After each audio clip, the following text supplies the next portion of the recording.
जुलाई 1990 भारत की रियासत महाराष्ट्र के शहर पुणे में एक हैरानकुन वाकया पेश आया। 17 साला लड़की एक 3 साला बच्चे को गोद में लिए मंदिर जा रही थी।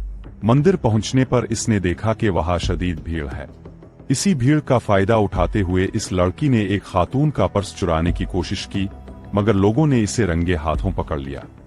इससे पहले कि पुलिस बुलाते लड़की ने अचानक गोद में मौजूद बच्चे को जमीन पर गिरा दिया और रोते हुए चीखने लगी, मैं मां हूं, चोरी कैसे कर सकती हूं, ये मेरा बेटा है। बच्चा दर्द से जोर जोर से रोने लगा।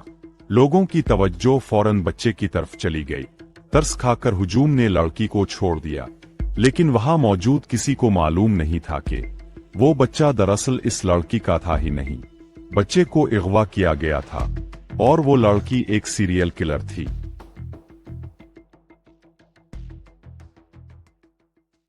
कहानी शुरू होती है अंजना नामी एक औरत से।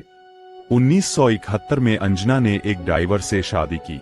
1973 में इसकी पहली बेटी रेणुका पैदा हुई, मगर कुछ अरसे बाद अंजना अपने शौहर से अलग हो गई। बाद में इसने मोहन नामी एक रिटायर्ड फौजी से शादी की। इस रिश्ते से इसकी दूसरी बेटी सीमा पैदा हुई, मगर ये शादी भी ना चल सकी। मोहन ने अंजना को दोनों बच्चियों समेत घर से निकाल दिया। अब अंजना अकेली थी, 2 छोटी बच्चियों के साथ। गुजर बिसर के लिए इसने भीख मांगना और चोरी करना शुरू कर दिया। अपनी जिंदगी में अंजना ने यही 2 चीजें सीखी थी और यही काम इसने अपनी बेटियों को भी सिखा दी। अंजना, रेणुका और सीमा बाजारों और मंदिरों में जेब तराशी करने लगे। 1990 में रेणुका चोरी के इरादे से एक मंदिर जा रही थी कि रास्ते में इसे एक बच्चा मिला। वो बच्चे को भी अपने साथ ले गई। मंदिर में चोरी करते हुए वो पकड़ी गई, मगर चूंकि इसके साथ बच्चा था, लोगों ने इसे छोड़ दिया। घर आकर रेणुका ने यह वाकया अपनी मां और बहन को बताया। तीनों को समझ आ गया कि बच्चे को ढाल बनाकर चोरी आसान हो जाती है। लोगों के दिल में बेशक चोर के लिए हमदर्दी नहीं, मगर एक मां के ने तो है। यहाँ से उनकी दरिंदगी का असल आगाज हुआ। अब उन्होंने बच्चों को अगवा करना शुरू कर दिया, जिनमें ज्यादातर लावारिस और बेसहारा बच्चे होते थे। ऐसे बच्चों की गुमशुदगी पर पुलिस भी संजीदगी से कार्रवाई नहीं करती थी। एक दिन अंजना अपनी दोनों बेटियों के साथ 1.5 साला बच्चे को लेकर बाजार गई। वहां सीमा चोरी करते हुए पकड़ी गई और औरतों ने इसे पीटना शुरू कर दिया।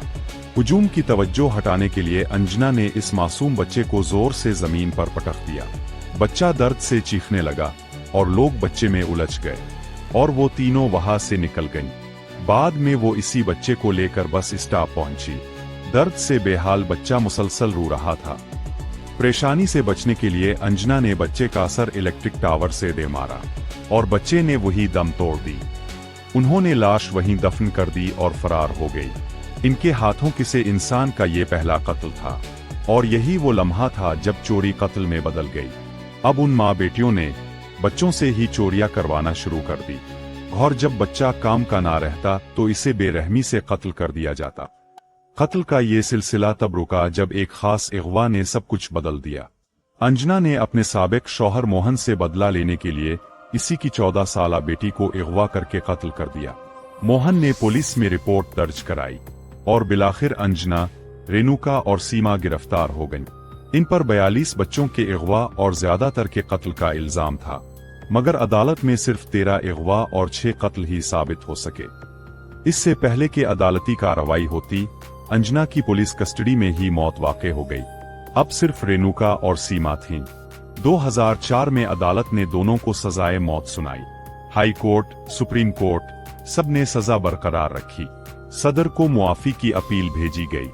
फैसला आने में 7 साल लगे। 2014 में मुआफी की अपील मुस्तरद हुई, मगर ताखीर की वजह से सुप्रीम कोर्ट ने सजाए मौत को उम्र कैद में बदल दिया।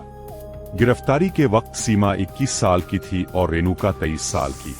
आज सीमा 51 साल की और रेणुका 53 साल की हो चुकी है और अपनी बाकी जिंदगी जेल में गुजार रही है। ये कहानी इसलिए खौफनाक नहीं कि ये कत्ल है, बल्कि इसलिए कि मासूम बच्चों को हथियार के तौर पर इस्तेमाल किया गया।